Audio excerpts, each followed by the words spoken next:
a 5,000-year-old man found in the Alps, frozen mid-stride with an arrow in his back, a screaming Egyptian mummy locked in eternal agony.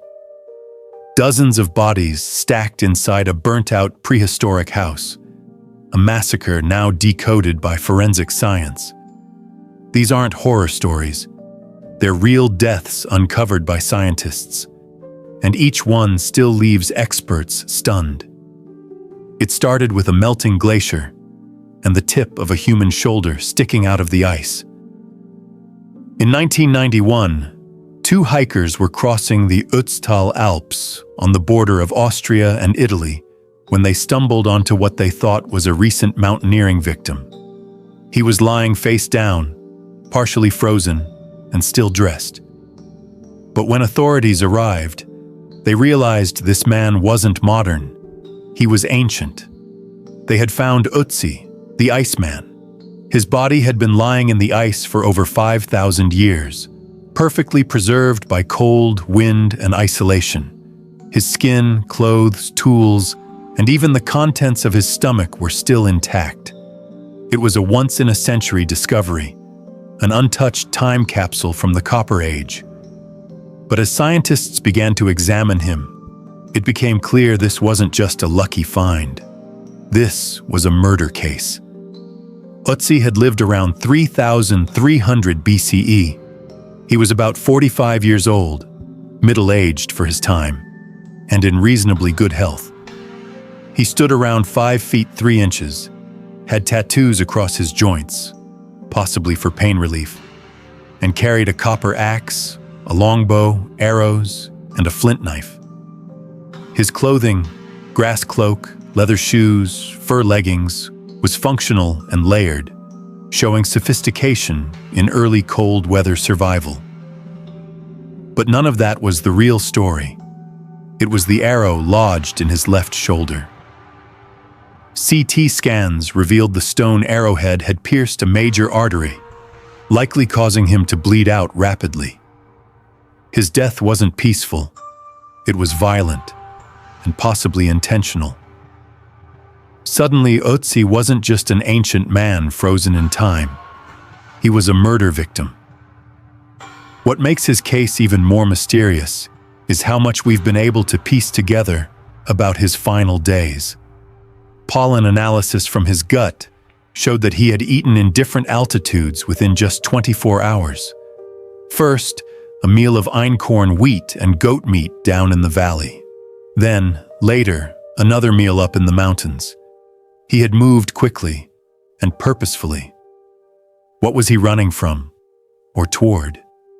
He also had multiple injuries, cuts on his hands, bruises, and a deep gash on his back. One of his fingers was slashed to the bone. These weren't from a fall. They were signs of a struggle, maybe even a fight. And here's where it gets even stranger. DNA from the blood found on his flint blade belonged to 4 different people. Was he defending himself? Did he kill others before fleeing into the Alps? Some theories suggest Ötzi was ambushed. Others think he was part of a larger conflict, maybe a tribal feud. One wild possibility is that his killer retrieved the arrow shaft after shooting him to avoid being identified, leaving only the tip buried in his flesh. It's a prehistoric whodunit, and the body is still giving us clues. Scientists even reconstructed his voice using scans of his vocal cords. It's eerie to think. We now know how he died, how he lived, what he ate, what he wore, and possibly even what he sounded like. But there's still no confirmed killer, no clear motive. Just a man lying in the snow, silenced 5,000 years ago by violence, but still whispering secrets. Ötzi wasn't just a corpse. He was a crime scene, frozen for millennia. And the deeper scientists dug, the more bizarre and layered the mystery became. Because while the arrow in his shoulder was dramatic, it wasn't the only clue, and maybe not even the only attempt on his life. Let's start with the timeline. Analysis of pollen, plant fragments, and food particles in Ötzi's digestive system allowed researchers to trace his exact movements in the 24 to 36 hours before he died. He'd eaten a hearty meal, ibex meat, grains, and possibly some herbs, just hours before death. He wasn't starving, he wasn't desperate, but he was definitely on the move. From pollen traces, we know he traveled from a valley filled with flowering plants up into high-altitude forests, and then even higher into rocky, treeless slopes. That's not a casual stroll. That's evasion. He was going somewhere quickly and climbing toward isolation. He also had cuts on his hands and arms, defensive wounds. One finger was gashed so badly it had begun to swell and possibly become infected. These injuries occurred before the fatal arrow wound. That means Ötzi had been in a fight, maybe more than one, well before he collapsed on that mountain slope. Even more telling? A bruise and abrasion on his head, consistent with blunt force trauma. For a while, some researchers believed this may have been the true cause of death. Was Ötzi hit in the head and then shot with an arrow afterward? Or was he already wounded, and the arrow was the final blow? CT scans eventually revealed that the arrow had pierced his subclavian artery, causing him to bleed out internally. It would have killed him in minutes. Still, the head trauma remains a mystery. Could it have been part of the same attack? Or was it from a fall after he was shot? Theories multiplied. One idea suggests Ötzi was ambushed by someone he knew, maybe even a betrayal. The location of the arrow wound, from behind and above, indicates a surprise shot. Another theory? That he was involved in a revenge killing, or maybe even killed by his own group after a conflict or power struggle. But what about the blood on his tools? His dagger contained traces of another person's blood. The same with his arrows and coat. That's at least 4 different individuals' blood. Was Ötzi a warrior defending himself? Or was he fleeing after committing violence? Even his gear adds to the puzzle. He had an incredibly advanced copper axe, made with rare materials, for the time. It wasn't common. It signaled status, maybe even leadership. Was he someone important? A craftsman? A tribal elder? Was his murder an act of jealousy? Or a targeted hit to eliminate a leader? Then there's the oddest detail of all. His body wasn't looted. He had valuable items, his axe, flint tools, and even a grass cloak, but none were taken. That goes against what we know of early survival instincts. If someone wanted him dead for his tools, why leave them? If it was a robbery, it failed. Unless the goal wasn't to steal, but to silence. And yet, they didn't bury him. They didn't move him. They left him lying face down in the ice, his head twisted unnaturally, his arm raised above his head. Some researchers have speculated that his posture was a result of freezing rapidly, but others wonder, was it part of some primitive ritual or punishment? It's eerie how modern forensic science can reconstruct these fragments. The CT scans, the isotopic analysis, the DNA. We've even extracted Ötzi's genome, revealing that he had brown eyes, lactose intolerance, and was genetically predisposed to heart disease. So we know everything about him, except who killed him and why. It's been over 30 years since Ötzi was discovered in the Alps, yet he's still teaching us. This man, frozen for more than 5,000 years, has become one of the most thoroughly studied human remains in history. CT scans, isotope analyses, forensic reconstructions, DNA sequencing, Ötzi has endured it all. But what he reveals goes far beyond just how he died. He tells us how people lived. From the materials in his tools, we know Ötzi had access to trade networks that stretched across regions. His copper axe came from Tuscany, his flint knife from the southern Alps. That means people in the Copper Age weren't just wandering tribes. They were connected. They traveled. They exchanged materials and ideas. His clothing reveals incredible sophistication. He wore multiple layers, designed for high-altitude survival, goat-hide leggings, a grass-woven cloak for wind protection, and even stuffed shoes with bare leather soles, packed with straw for insulation. This wasn't primitive dress. It was tailored for the mountain terrain. Survival wasn't just about toughness. It was about ingenuity. Even his tattoos, dozens of them, across joints and pressure points, suggest knowledge of pain relief or acupuncture. Scientists believed they weren't decorative but therapeutic. Ötzi was carrying thousands of years of human experimentation on his skin. Then there's the science inside his stomach. Researchers discovered that his last meal included red deer meat, einkorn wheat, and fat-rich ibex meat, a high-energy meal likely eaten shortly before he was killed.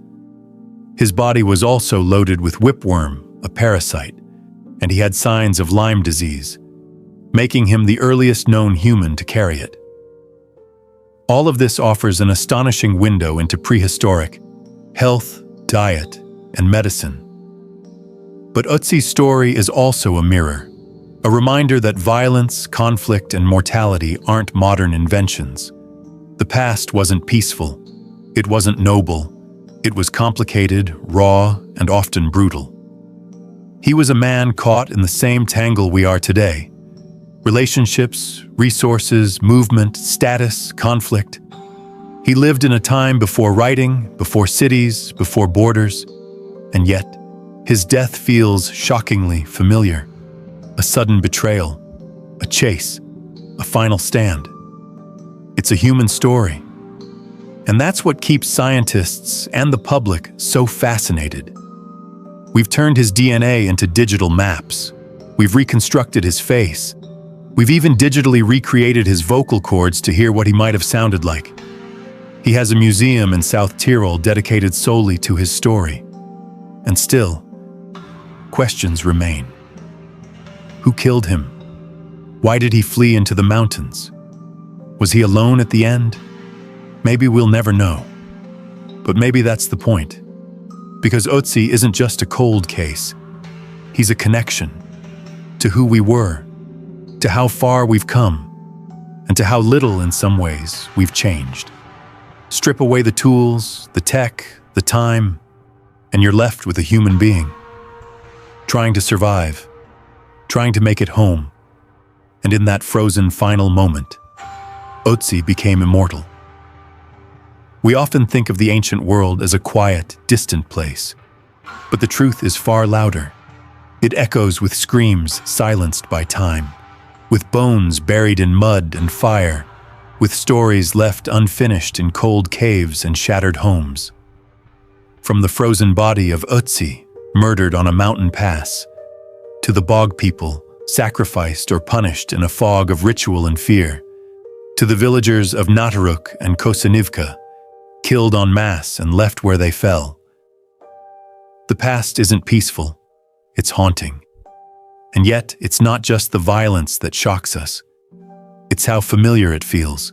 Grief, power, betrayal, hunger, fear. These aren't ancient. They're human. They connect us to people who lived 3,000 or 10,000 years ago, not through myth, but through memory. The final, strangest frontier of ancient death. Mummies and curses. In this chapter, scientists peel back the bandages on ancient Egyptian mummies, like the screaming woman, whose frozen face still seems locked in agony. We look beyond legends and explore real evidence of disease, malaria, heart conditions, even cancer preserved in embalmed bodies. We revisit King Tut's tomb, not for the treasure, but for the deaths that followed its discovery, and what modern science says about the so-called curse. Were ancient diseases released? Or were those deaths coincidence? We now have CT scans of pharaohs, DNA reconstructions of their lineages, and insight into what killed them. Not gods, but microbes. Not magic, but mortality. Because even the most powerful people in history died. And sometimes what they left behind wasn't gold. It was warning. Chapter 4 reminds us that death is universal, but how we treat the dead, that defines us. Some were buried with reverence, some were sacrificed, some were erased. But now, after millennia of silence, we're listening. And here's the question that lingers. If future scientists dug us up, what would our bones say? Would they tell of a world divided by violence, or one that remembered? If this journey moved you, if it made you look at the past not as dust, but as flesh and blood, subscribe. There are more ancient mysteries to uncover, more lives to honor, and more truths buried in the ground, waiting for someone to care. So join us, because the dead aren't just gone, they're still speaking, and it's time we finally listened.